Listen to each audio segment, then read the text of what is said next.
Saudações, pessoal!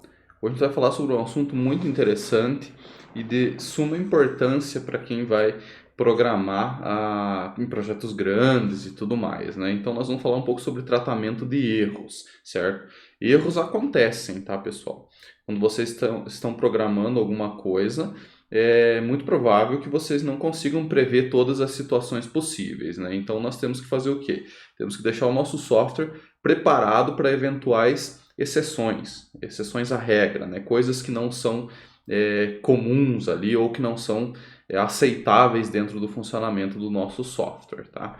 Então, existe uma distinção aqui entre você construir um software e você construir um software sólido, tá? Então, o que acontece? Você ir lá escrever o código, lá programando loucamente, para fazer a coisa funcionar, é uma coisa, tá? Agora, você deixar o software à prova de falhas é outra. Então aqui nós estamos falando de um software sólido, certo? Então a intenção nossa aqui hoje é explorar um pouco dos recursos do Java, né?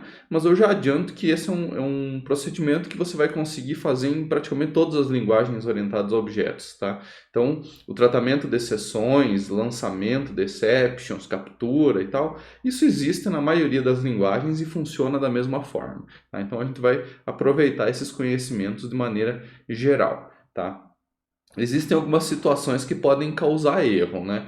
Por exemplo, você fazer uma implementação incorreta, ou seja, tinha uma especificação lá que o teu cliente passou ou que estava modelada em alguma especificação do software e você simplesmente implementou aquilo errado. Então, não atende à especificação.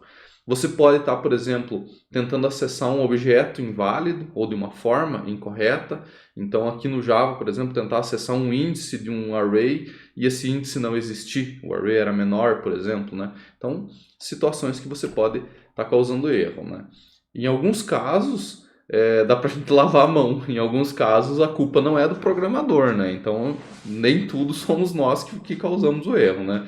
Então, por exemplo, pode ter erro de ambiente, uma URL que não está mais disponível, né? Então você fez aquilo pensando, por exemplo, numa API online, alguma coisa assim, e por algum motivo o servidor saiu fora do ar, ou foi atualizado, mudou a rota, alguma coisa nesse sentido. Então não é o teu software que está falhando, mas sim a comunicação com fatores externos, né? Caiu a internet, né? Uma interrupção de rede. Então coisas que você tem que deixar o teu software preparado para isso, para ele exibir uma mensagem ou para ele contornar isso de alguma forma, mas que não necessariamente você vai conseguir evitar. Então, algumas causas ali simplesmente não tem o que fazer, né? Você vai ter que contornar aquele problema de algum jeito, né? Ou mostrar uma mensagem de erro para o usuário, tente mais tarde, coisas nesse sentido, né? Erros no sistema de arquivos, né? Por exemplo, no Linux você pode não ter permissão para gravar arquivos dentro de uma determinada pasta, né? Ou no momento que você instalou o software tinha permissão, mas por algum motivo o administrador fez alguma atualização ou mudou alguma coisa, simplesmente aquilo não funciona mais, né? Então coisas que nós não podemos simplesmente deixar o nosso programa ir lá e dar um crash e fechar. Nós temos que tratar esses erros, tentar prever essas situações e contornar eles da melhor forma possível, tá? Como que a gente trata os erros, né? Nós temos alguns recursos aqui dentro da linguagem que eu vou mostrar para vocês de forma prática, né? E nós precisamos inicialmente decidir onde tratar esses erros. Eu já vou mostrar para vocês alguns exemplos que nós temos diferenças entre detectar o erro numa classe, num método, ou detectar em outro, tá? De modo geral, nós tentamos tratar o erro mais perto possível de onde ele acontece, né? Que aí nós temos mais informação contextual sobre aquele erro e nós conseguimos ou dar um feedback melhor para o usuário ou talvez até contornar, aquela pasta não estava mais disponível, então eu vou salvar isso em outro lugar, enfim, né? O tratamento do erro é exclusivo de cada programa. Nós vamos entender aqui como detectar e tratar esses erros, tá joia? Eu passei agora para a nossa ideia para a gente exemplificar de forma prática aquilo que está ali no PDF, né? Então o PDF é material de consulta para vocês e eu implementei o exemplo aqui para a gente ter uma noção de como as coisas funcionam dentro do Java, tá? Então nós temos aqui um método main bem simplesinho, eu já explico ele para vocês, e nós temos uma classe conta, que seria uma conta bancária, né? Então ela tem saldo e ela tem um limite, né? Você tem um determinado valor ali dentro armazenado, que é o saldo, e você tem um limite que o banco te dá, né? Então, por exemplo, se eu tenho um limite bem alto, eu posso ir gastando o dinheiro do banco e depois eu pago para eles, né? Coisas nesse sentido, tá? Então, nós temos um método aqui para fazer depósitos, um para fazer saques, que ele só reduz a quantidade de saldo que você tem, né? E nós temos um método set aqui para o limite, né? Eu criei um toString só para a gente poder ver a conta funcionando, tá? Então, eu criei uma nova conta aqui, fiz um depósito de 100, atribuí um limite de 100, né? Aí eu imprimi ela e utilizei o método saca aqui, né? Só que vejam o seguinte, eu tentei sacar 1000, né? Que é um valor que tecnicamente a gente não poderia fazer, né? Então olha o que aconteceu aqui. A nossa conta foi criada com saldo 100 e limite 100. Quando eu fiz o método saca, olha, o saldo ficou menos 900 aqui, né? Então ficou além do limite e além do saldo que eu tinha, né? Então isso aqui é uma implementação que está errada, né? O que a gente pode fazer? A gente pode contornar um pouco esse problema fazendo uma condicional aqui, né? Que é o que mostra no slide ali, né? Então, nós podemos verificar se a quantidade que eu estou tentando sacar é maior ou menor do que o saldo mais o limite, que é o valor que eu teria disponível, né? Então, nós podemos fazer o seguinte aqui, ó. Se a quantidade for maior do que saldo mais limite, então, o que ele faz? Eu posso imprimir uma mensagem de erro ali, né? Então, de forma bem simplificada, eu poderia colocar aqui quantidade fora do limite, né? Ou vamos colocar aqui erro, né? Só para a gente saber que isso aqui foi um erro, tá? Caso contrário, aí sim eu posso fazer o saque, né? Então aqui, na verdade, o que aconteceu? A gente colocou uma mensagem de erro, né? Mas o nosso main aqui continua executando da forma como ele executaria. Só que olhem só o que acontece agora. Simplesmente apareceu a mensagem de erro aqui e a conta continuou do jeito que estava. Então, ou seja, aqui no método main, eu não tenho a mínima ideia do que aconteceu. Eu não sei se o dinheiro foi sacado, se não foi, se o saldo virou menos 100, se virou menos 900, o que aconteceu, né? Então, aqui no método main, nós não temos acesso a nada. Foi só feita essa impressão aqui, né? Quantidade, tá? Foi só feita essa impressão aqui e o método main ele não sai, porque o erro ficou aqui dentro do método saca e nós, infelizmente, não tem nada que jogue isso para fora, lá para o main, para a gente saber o que aconteceu, né? Então, o que a gente poderia fazer? Uma possibilidade, isso foi bem útil em linguagens como a linguagem C, bem nas antigas, né? O tratamento dos métodos ele poderia ser com retorno boolean, tá? Então, se ele retornar true, significa que deu certo. Se ele retornar false, significa que não deu. Então, o que a gente poderia fazer aqui, ó? Quando ele imprime essa mensagem de erro, eu retorno falso. Quando dá certo, eu poderia vir aqui e retornar true, tá? Só que reparem o seguinte, agora o nosso método está avisando o pessoal de fora, olha, deu certo ou não deu, né? Ele consegue avisar isso para quem está fora, né? Só que nós que fizemos a utilização do método saca aqui, do jeito que está, a gente continua não sabendo nada sobre o que aconteceu. Olha só, continua a mesma impressão aqui. O que eu teria que fazer aqui? Eu teria que colocar uma condicional para saber se o método saca deu certo, né? Então eu vou colocar aqui só um exemplo, né? Eu sei que funcionou. E um else aqui. Opa, deixa eu fazer isso direto assim. Sold. Não funcionou. Tá? Então assim, pessoal, aqui no código eu tenho um bloco de comandos que eu sei que deu certo. Então aqui eu poderia fazer o que eu quisesse. Se isso aqui fosse um caixa eletrônico, eu poderia liberar o dinheiro lá, enfim, eu poderia fazer outras coisas. Eu só coloquei um print para demonstrar. E no caso de ter dado errado, eu poderia, sei lá, redirecionar esse cara para um atendimento com o gerente, ver o que aconteceu, né? Para ele, se ele realmente não tem saldo, se ele quer fazer um empréstimo, uma coisa assim. Olha só. Então aqui eu consigo saber, né? Consigo, a princípio, saber se deu certo ou não. Aí eu nem precisaria desse print aqui, né, na verdade. Então, o nosso método ele faz o que tem que fazer e avisa se deu certo ou não. Então, o que acontece? Quem tem que fazer esse tratamento é quem está usando a classe conta, tá? Executando de novo, né? Agora a gente sabe que não funcionou. Então, se eu tentasse sacar 100 aqui, ele teria que avisar que deu certo. Eu sei que funcionou. Então, reparem que nós temos um tratamento de erro aqui, né? Só que nós temos um problema. Eu posso, em qualquer lugar do meu sistema, usar o método saca sem fazer o if. Tá? Então, o que acontece aqui? Existe o tratamento de erro, mas é o programador que tem que lembrar de fazer isso. Tá? Então, o nosso software ele não é sólido ainda. Por quê? A qualquer momento eu posso copiar esse código, passar, ou outro programador da equipe vir a trabalhar com essa conta bancária e pode esquecer de fazer esse if. Ninguém está dizendo ali, olha, você tem que fazer um if. Tá? Então, se a gente pensar bem na questão do encapsulamento, o cara nem vai olhar isso aqui. É um módulo fechado. A conta bancária é responsabilidade do programador que fez essa classe. Os outros programadores aqui, isso aqui é encapsulamento. Eles não precisam nem olhar o método saca. Então, eles nunca vão saber para que serve aquele boolean ali, né? Ah, é boolean, tá, mas o que significa o boolean? O cara vai ter que ir lá ler a documentação para entender que aquilo lá é true false, se deu certo ou deu errado. Então isso aqui não é um tratamento de erro eficiente, tá? Então, agora na sequência eu vou fazer uma modificação nesse código aqui para mostrar para vocês como que a gente poderia obrigar o programador a tratar esse erro, tá? Então, pessoal, pulando um pouco fora da sequência que está no slide ali, eu vou fazer o seguinte. Eu vou esquecer que isso daqui era boolean.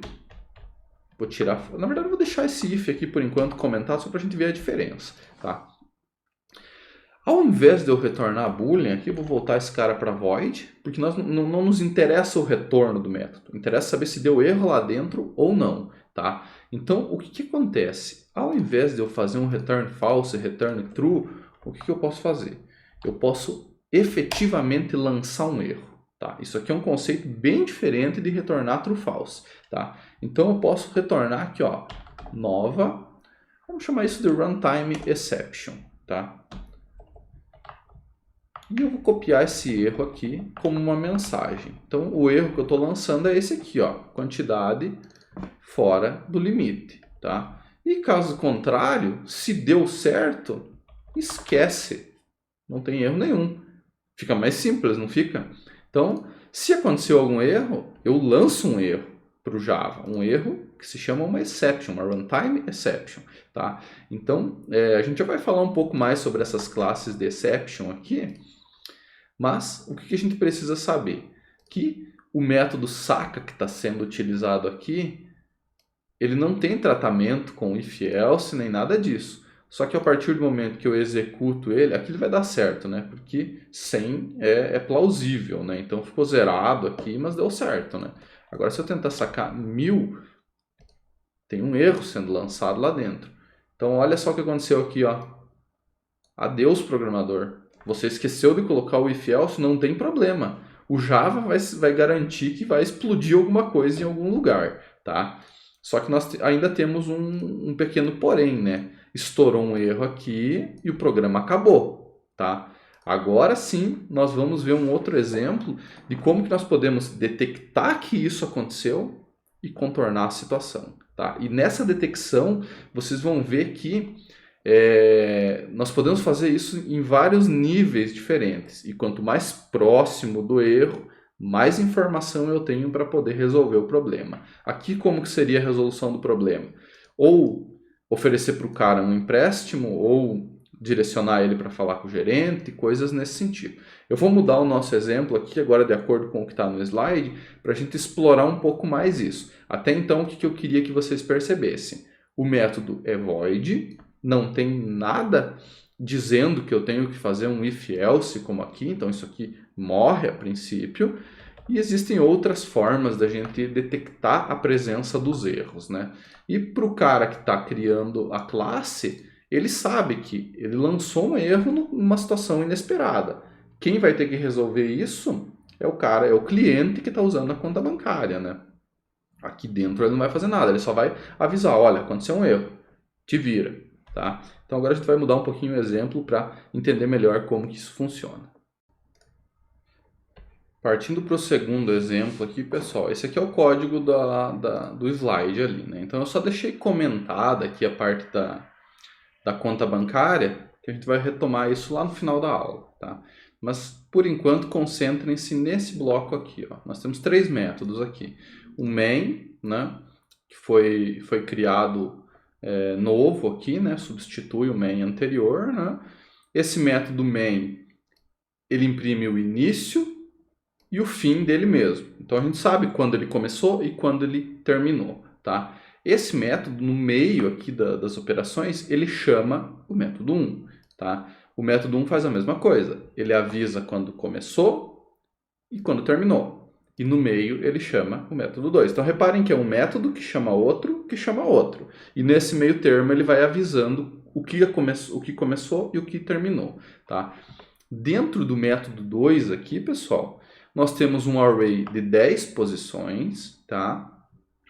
E um for percorrendo tudo, só que até 15. Então aqui nós temos um erro de índice, né? Que o programador causou um erro aqui, né? E, novamente, nós temos o início e o fim. Executando esse cara aqui, naturalmente vai acontecer um erro. Olha, nós tentamos acessar o índice 10, né? Então ele vai de 0 a 9, são n-1, né? Só que o nosso vetor, nosso array, não tem o índice 10, né? Então, esse for aqui ele vai falhar, efetivamente, né? Então, o que aconteceu aqui? Vamos observar a nossa execução. O método main iniciou, então aqui, perfeito, tudo certo. Caiu na sequência no método 1, que iniciou também. Caiu no método 2, que iniciou também. E a partir do método 2, ele começou a impressão dos índices, né? Foi o 0, 1, 2, 3 até o 9. E aí o que aconteceu? No índice 10 deu um erro. E não tem mais nada na sequência. Olha isso aqui. Então o erro foi dentro do for aqui, não terminou o método 2 porque ele abortou. Quando acontece um erro, o Java aborta as instruções. Então ele para o programa ali e vai voltando para ver se alguém está tratando esse erro. Se ninguém tratar, o programa simplesmente finaliza, ele dá um crash, certo? Então, não terminou o método 2, não terminou o método 1 e não terminou a main. Então, o programa foi cortado exatamente nesse ponto aqui, tá? Então, encerrou a execução de tudo ali. E se eu tivesse instruções úteis aqui para frente, por exemplo, abri um banco de dados, estou fazendo um monte de coisa, aconteceu um erro, o banco não foi fechado. Se fosse um arquivo, um streaming, não teria sido fechado. Então, ele aborta a execução, não tem o que fazer, tá? Como que a gente pode resolver esse tipo de problema, né? Então, exatamente o que tem no slide, né? Nós podemos utilizar duas instruções chamadas try e catch para capturar a execução desses erros, né? Então, vamos fazer o seguinte. Qual que é o bloco perigoso aqui? O bloco que está dando problema é o for, concordam comigo? Ele está percorrendo e chega um determinado momento que ele acessa um índice que não existe. Então, esse é considerado um bloco perigoso, tá? O que a gente pode fazer? A gente pode utilizar o try em volta, tá? Então, olha só, o for foi para dentro do try. Try significa tente. Você abre um bloco e diz, ó, tenta fazer isso.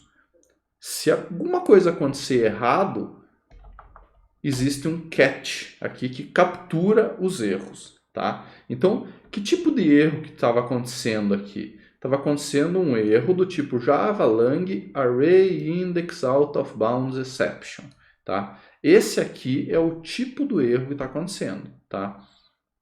Então, a gente pode fazer o seguinte. Nós vamos capturar erros do tipo array index out of bounds. Eu vou chamar isso de ERR, tá? E aqui nós podemos simplesmente, do jeito que ele fez aqui, imprimir o erro, né?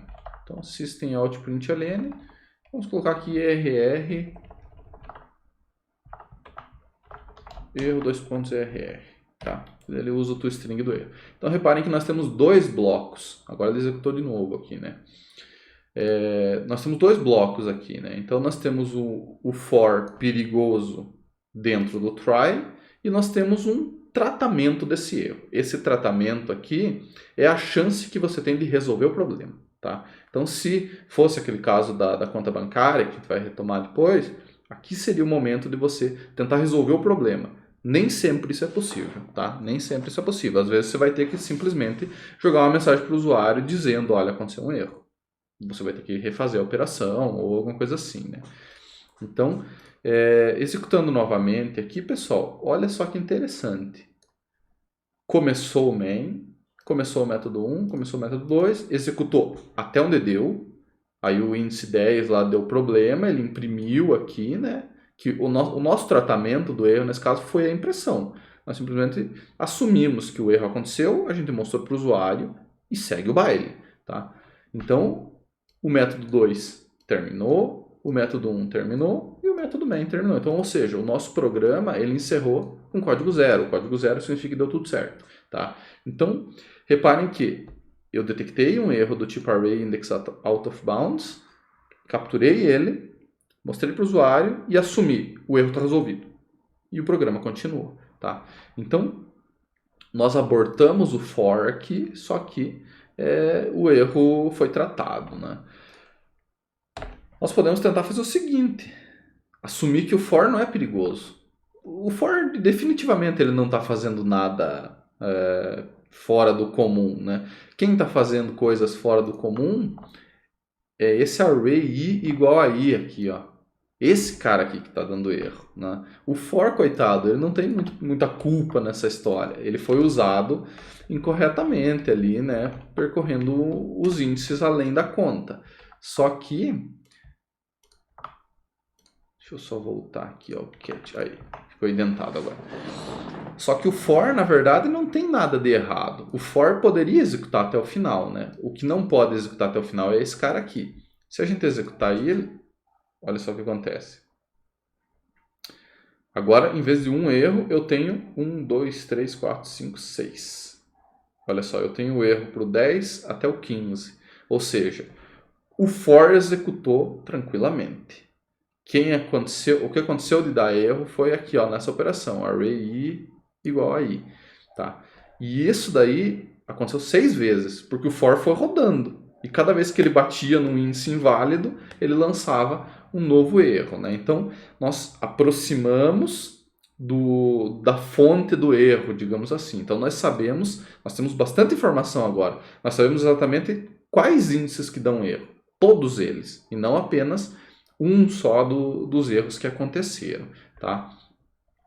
Nós podemos ainda tentar afastar o tratamento de erro da fonte do erro, né? Então vamos fazer o seguinte, eu vou tirar esse cara aqui, só voltar, e ele está pedindo para a gente colocar lá na chamada do método 2. Então o erro está aqui dentro, nós podemos tratar aqui, podemos tratar em volta do for, ou podemos tratar em outro contexto ainda, que seria aqui, né? Eu vou colocar um try e o catch eu só copiei, tá? Então eu coloquei o nosso try catch fora do contexto do erro, já está mais longe de onde o erro acontece. Então se a gente executar esse cara de volta, olha só o que aconteceu. Temos um erro só, naturalmente, porque agora o for ele parou no meio, né? Só que reparem o seguinte, o main iniciou, o método 1 iniciou, o método 2 iniciou, ele terminou o método 1. Mas cadê o fim do método 2 aqui, ó? O método 2 deveria terminar, né? Só que não termina. Por quê? Quando eu afastei o erro, o tratamento do erro, do lugar onde ele acontece, eu estou assumindo que tudo que está dentro do try é perigoso. Então ele está assumindo que o método 2 é perigoso inteiro. Então o que acontece? Deu um erro aqui no for, ele explodiu para fora, que explodiu no método 2, então isso aqui não foi executado, né? Ele cortou exatamente aqui, né? Tudo que tinha para frente não executou. E caiu de volta no método 1, porque quem chamou o método 2 foi o método 1. Tá? Então aqui, a partir desse momento, ele assume que o método 2 é o método problemático. Ele assume que aquilo lá é o erro. Dá para perceber a diferença? Se eu estiver tratando o erro dentro do método 2, eu sei que é o for e eu sei que são aqueles índices. Eu tenho contexto suficiente para saber tratar esse erro. Eu estou aqui dentro, né? Agora, se eu estiver fora, eu simplesmente posso dizer, olha, o método 2 está dando problema. Onde do método 2 eu não sei. Eu não tenho informação suficiente. Então ele aborta o método inteiro. Aqui eu posso abortar só o for ou eu posso abortar só as tentativas que deram erro. Tá? Então tratando fora eu tenho menos informação. Tratando dentro eu tenho mais informação. Tá? Então vamos fazer o seguinte.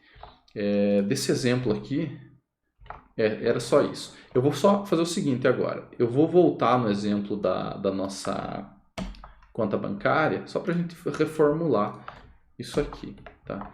Então, pessoal, esse saca aqui que a gente fez, ele ainda está dando erro. Ele está lançando o erro do fora do limite, né? Então, se a gente quisesse tratar esse erro, nós temos duas possibilidades. A primeira delas é fazer um try catch aqui. Aqui, no caso, nós estamos lançando runtime exception, tá? Vou chamar de EX aqui. Nós podemos só imprimir o EX. Tá? Então, o println aqui do final, que não estava sendo exibido, ele vai passar a ser exibido. Então tá aqui, ó. Ele aconteceu um erro fora do limite e a conta permaneceu inalterada. Então, para a gente tratar os erros, é dessa forma, tá? Agora sim, pessoal, uma coisa que eu queria mostrar para vocês, nós temos, isso a gente vai ver com mais detalhes na próxima aula, tá? Nós temos esse try catch aqui em volta, mas ninguém está obrigando o programador a colocar esse try catch, né? Então, deixa eu só copiar esse cara. Então, se a gente tentar executar o nosso programa sem tratar o erro, ele deixa. Só que ele dá pau aqui na hora de executar, né? E se a gente deixar um valor correto, ele executa até o final. Então, o nosso try catch não é obrigatório. Concorda comigo? Tanto faz se eu colocar ou não colocar, o programa compila igual. Em alguns casos ele explode o erro, em alguns casos não. Tá? O que a gente pode fazer? Existem formas de obrigar o programador a utilizar try catch. Então, se eu trocar de runtime exception para exception, isso a gente vai ver bem em detalhes na próxima aula. Tá? Então, o que a gente precisa fazer? Ele te obriga aqui, ó, já, ó, ele precisa ou adicionar uma assinatura ou colocar um try catch, né? Então eu posso colocar uma assinatura avisando que esse método aqui é perigoso. Olha só, ele colocou um throws aqui em cima, né? Então isso, olha só, já deu erro aqui, ó. Então ou eu tenho que colocar um throws na main ou eu tenho que fazer o try catch. Então agora não compila mais, olha só, se eu tentar executar esse cara aqui, ele nem compila, ó. Ele está faltando aqui, ó. Tem que ser capturada ou declarada com o throws ali, né? Então, só uma forma de a gente deixar o nosso programa... Agora eu mudei para exception, né? Tem que mudar aqui. Então, deixar o nosso programa um pouco mais sólido. Agora, ninguém consegue usar o método saca sem ter try catch, tá? Então, agora é obrigatório colocar try catch. Então, reparem que aquela situação que nós tínhamos lá no começo, de fazer aquele if, else, boolean, que ninguém tratava nada, desse jeito aqui é impossível. Então ele vai ter que tratar o erro de um jeito ou de outro, né? Ou colocar um print, ou fazer alguma coisa, tá? Então dá para deixar obrigatório, beleza? Voltando ao final da aula aqui, nós temos alguns tipos de exceções que são bem comuns, que eu gostaria que vocês soubessem da existência, pelo menos, tá? Então, divisão por zero, talvez vocês já tenham até encontrado isso em algum código de vocês aí. Arithmetic exception, né? Então ele avisa que aconteceu uma divisão por zero, né? Que mais? Null pointer exception, essa aqui é a mais famosa de todas, né? Quando você tenta acessar um objeto que ainda não existe, tá? Um objeto nulo, né? Então ele vai lançar um null pointer exception. Nós temos exceções de cast, que a gente viu lá na aula de polimorfismo, né? Então se você tentar forçar um tipo de dado e ele não for efetivamente daquele tipo, ele vai lançar um class cast exception. E nós temos alguns tipos de exceções que normalmente não são passíveis de tratamento, né? Então, eu acabei de falar aqui para vocês das verificadas e não verificadas, que é aquilo que é deixar obrigatório ou não obrigatório, tá? Eu vou retomar esse assunto na próxima aula. E tem alguns casos, pessoal, que simplesmente não tem o que fazer, tá? Então, por exemplo, Stack Overflow, que é aquele estouro de pilha. Você está construindo alguma coisa recursiva, o programa vai chamando ele mesmo, chega um momento que estoura a pilha de chamadas. Isso aqui não tem o que fazer, tá? A única solução é deixar a JVM matar todo o processo e começar de volta, né? Então, alguns erros não tem o que fazer. As exceções verificadas ou checked, como eu mostrei na conta bancária, são aquelas obrigatórias, tá? Então, você tem que ter um try catch ali para a coisa funcionar. Então, checked e unchecked. As não verificadas e as verificadas, né? Então você é obrigado a colocar o try catch, assim como eu mostrei lá na conta bancária. Se você não colocar, você tem que colocar um throws em cima, que é esse caso aqui, ó. Eu não tratei o erro aqui, ó, isso aqui é uma verificada, é uma checked, tá? Eu não tratei o erro aqui dentro. Então eu tenho obrigatoriamente que colocar um throws na assinatura do método para avisar, olha, esse método é perigoso, tá? Então se ela fosse runtime exception, não precisaria. Se for exception, precisa, tá? Eu acho que é isso, pessoal, tá? Então eu deixo uma tarefa para vocês pesquisarem um pouco sobre as exceções aqui, mas de modo geral, a introdução ao tratamento de erros é feita dessa forma. Na próxima aula a gente vai verificar como criar as nossas próprias exceções, tanto verificadas quanto não verificadas. Aí você vai ter a tua própria exception para você saber diferenciar erros genéricos, que podem ter vindo de qualquer coisa, dos erros teus. Então você pode ir lá e criar um erro personalizado que você sabe que só aparece quando aconteceu X ou Y, tá? Então você cria erros específicos para situações específicas. Beleza, pessoal? Vou deixando o vídeo por aqui então.